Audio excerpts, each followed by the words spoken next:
Hi, I'm Tim Moore with Old Town Canoes and Kayaks Pro Staff, and today I'm going to walk you through how I put up my Sportsman Autopilot 136 and Predator or Bigwater 132 PDL up for the winter.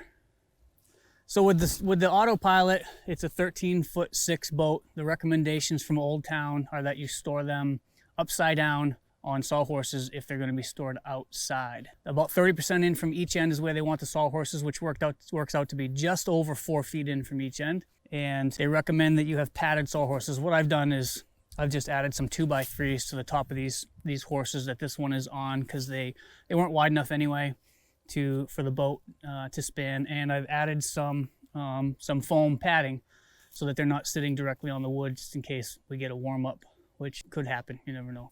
I have it up on the horses. I go around and I take off all my accessories normally. Now I am hoping for one more trip in this one. We'll see. We have a snowstorm coming tomorrow and some pretty frigid temperatures. So the lake that I was hoping to get out on is probably going to freeze over. But if we get a warm up, I want this boat ready to go so that I can take it out on a moment's notice. So I'm not going to strip everything off of it. You want to make sure you get your batteries out. Take your batteries out of the boat. Do not leave them in the boat. It's not good for the batteries, but the one thing you don't want are things inside the boat when it's upside down, because if it does heat up in there, you could warp the boat.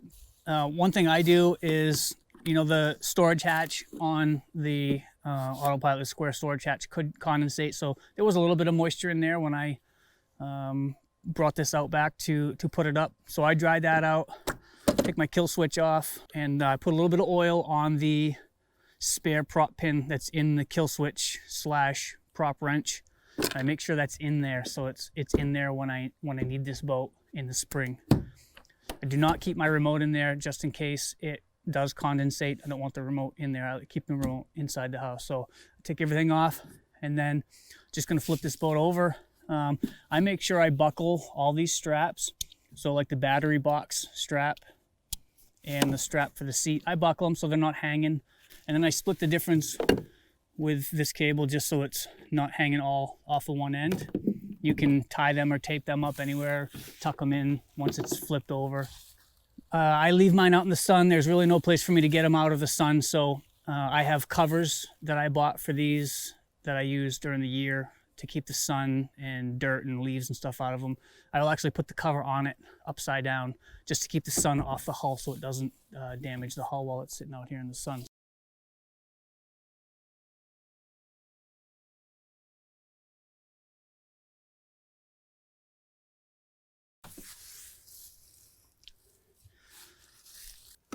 Okay, so now I have the Bigwater PDL, Bigwater 132 PDL, which is essentially the same as the Predator PDL. So if you have that boat, same applies here.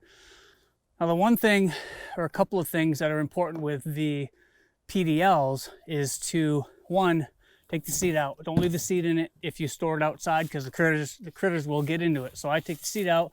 I have inside storage. It's easy enough to stack those up. But I take the thwart bar out of the drive. Just slide that out, put that in where the drive goes, and lock it in place. The other thing I do is I have a piece of wood that's the width of where the seat goes, the length of the width where the seat goes, and I take the seat straps, put that piece of wood in there, and I buckle the seat straps over it to hold it in place. That way, if snow load or whatever gets on it, it's going to retain its shape. If you've ever left these sitting out in the sun on a trailer or whatever, you've experienced a little bit of warping. It's normal, especially in the hot sun. You have to press your seat down in there sometimes, but you notice after you're in it for a few minutes, it comes right out of it. It's fine. Same thing maybe with your drive. So I'll leave the thwart bar in and a piece of wood in there. That's not coming out. It's not going anywhere. Another thing I do with all my boats is I leave a sponge, a big sponge, in the front hatch of all my kayaks, regardless of which one it is. But the biggest reason I do it is because they condensate. They get condensation inside.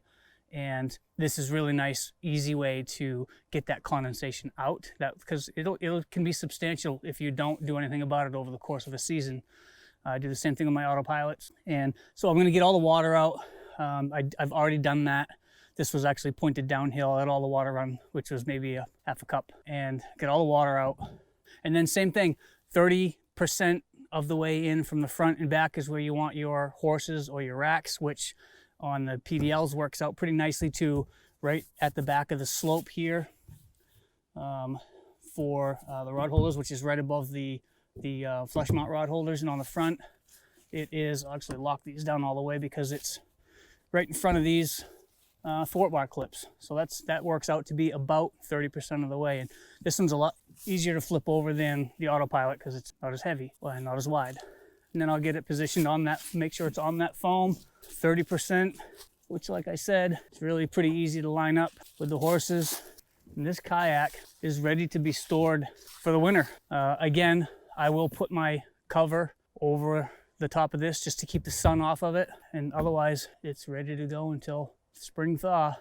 I hope that helps. Have a safe winter. If you're still fishing, be safe out there and always wear your PFD.